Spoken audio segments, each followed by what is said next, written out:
O chamado, né, essa questão, o ser pastor, né, tudo isso que você falou, a questão da base, de fato é esse carinho, né, esse cuidado de pai. Isso, o Senhor desenvolve essa maturidade em nós, né, principalmente em pessoas que são chamadas para, né, para outras, para cuidar de outras pessoas.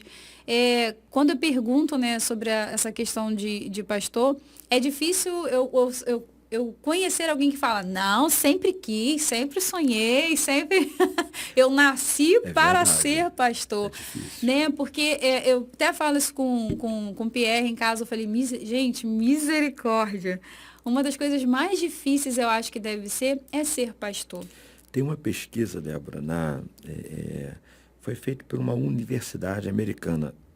Não vou usar falar o nome, posso cometer um equívoco aqui. Mas você pode pesquisar no Google depois, quem nos acompanha aí em casa.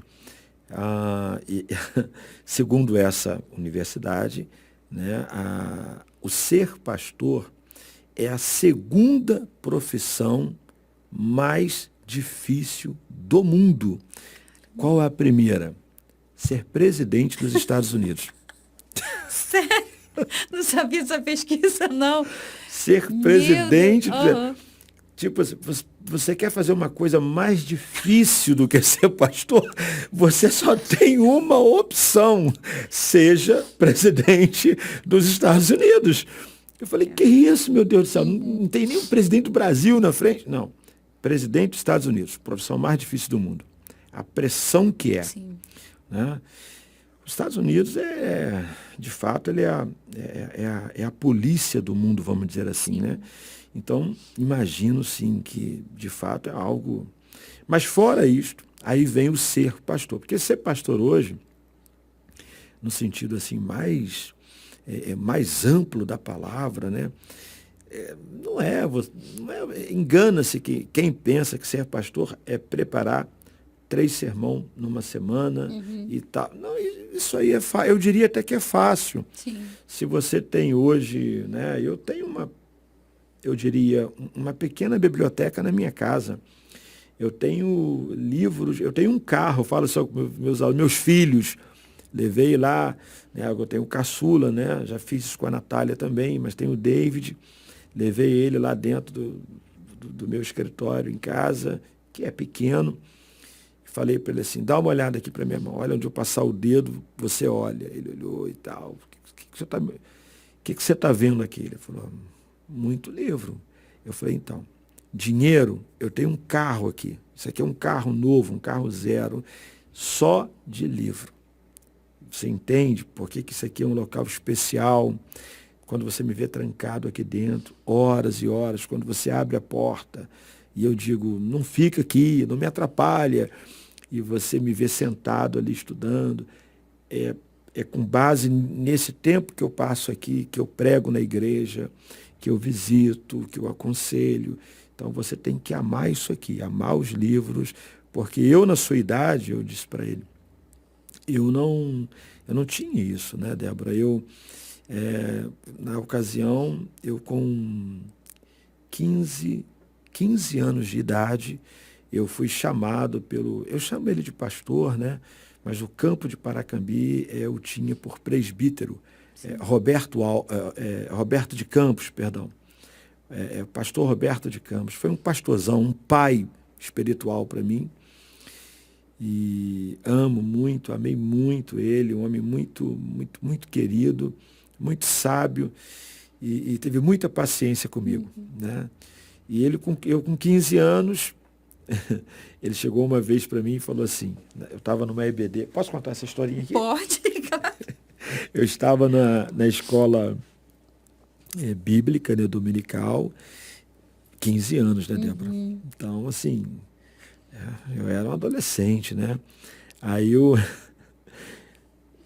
faltava 5 minutos para começar a aula. E aí, rapazinho, estudou a lição, revistinha da EBD, né? Da CPAD, era usada lá na época.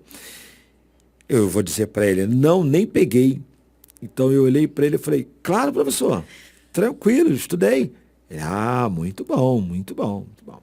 Passou ali 5 minutos, tomamos uma água, começou o culto. daqui a pouco dividiu as classes, então ficavam jovens homens e os obreiros, uma classe. As jovens moças, né, uma outra classe, as irmãs outra. Então, dentro da igreja, eram 3 ambientes, né, e eu estava lá com os homens, né, da igreja, tanto os jovens solteiros como os obreiros também. E ele me fez uma pergunta, eu não vou me lembrar agora, mas era assim, tipo, era tão difícil assim, qual o tema da lição de hoje? Jovem David, nos diz aí. Eu tinha há 10 minutos atrás dito para ele com muita convicção que tinha estudado toda a lição.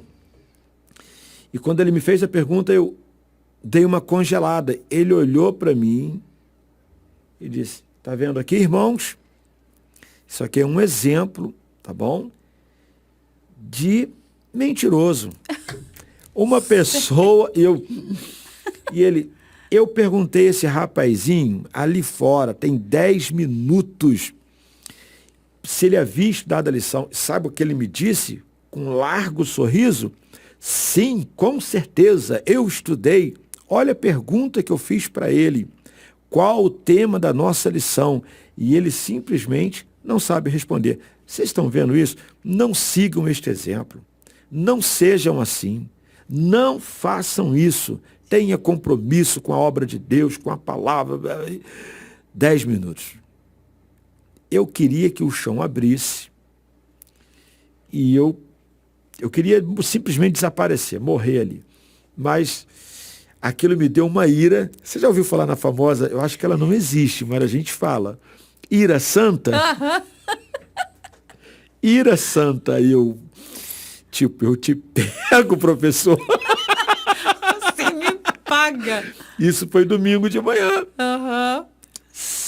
Domingo à noite. Na segunda noite, a nossa querida irmã Ofélia, beijo, irmã Ofélia. Irmã Ofélia é um... E essa tem muita um história. Exemplo. Ela é uma das... Acho que talvez ela seja um dos instrumentos para eu cantar e dividir vozes sem saber, porque eu acompanhava minha mãe nos ensaios de coral. Eu lembro só dessa cena. Eu ficava com os pezinhos balançando assim, ia vendo ela com o diapasão, botando os tons, e quando entrava eu ficava fascinada. Criança. Ela e olha foi como regente, a gente absorve, né? Ela conduziu o coral da União Pentecostal, sim, né? Sim. Eu me recordo isso, exatamente. Ela conduziu também por um período o Ministério de Lages, da Assembleia de Deus, e, claro, né, da Jame Marques, né, o Campus de Paracambi. Coisa mais Eu tive a honra de ser o segundo dela, viu? Um período lá, foi minha primeira experiência com vozes, foi lá. E aí, na segunda noite, era o ensaio da irmã Ofélia, o ensaio do coral. O nosso coral, à época, eram, se eu não me engano, 116 pessoas. Era 80% da igreja era o coral. Enfim, e aí estamos lá ensaiando o coral, né? Aí daqui a pouco, aí a irmã Ofélia fazia assim, 19 horas, ensaio do soprano, 19h30, ensaio do contralto, 20 horas, ensaio do tenor, 20h30, ensaio do baixo. E aí, no final, ela juntava todas as vozes. E muito bacana isso. Então, normalmente a gente chegava às 19 horas e ficava aguardando a vez, né, das vozes. E aí eu cheguei segunda noite, sentei do lado do presbítero Roberto, perguntei, e aí, irmão Roberto, o senhor já estudou a lição? Aí ele olhou para mim com toda a ternura, com todo... que aquilo foi uma ira santa que ele teve também, né? Ele, não, rapaz, hoje é segunda, né? Me dá um desconto. Ele, não. Eu disse, não. Pois eu já estudei, tá? Mostrei para ele a minha lição toda rabiscada. Aí ele, parabéns, jovem, continue assim. E dali para lá, eu virei, irmãos, não façam isso. Eu virei um calo. Eu virei uma pedra no calçado dele. Porque eu estudava a lição, mas eu estudava a lição para colocar ele numa situação embaraçosa. Por exemplo, eu lia a lição e eu pegava aquelas palavras que fogem no dia a dia, né? Uma palavrinha diferente. Eu ia lá, coisa simples. Eu ia lá e pegava dicionário Aurélio, o que significa tal. Anotava. e repetia aquilo, decorava. Então, chegava lá na aula. Alguém tem alguma dúvida? Eu tenho. Eu queria que o senhor explicasse essa palavrinha aqui, o que significa isso? Mas eu já sabia. Sim. E aí, às vezes, ele sabia, às vezes, ora, ele...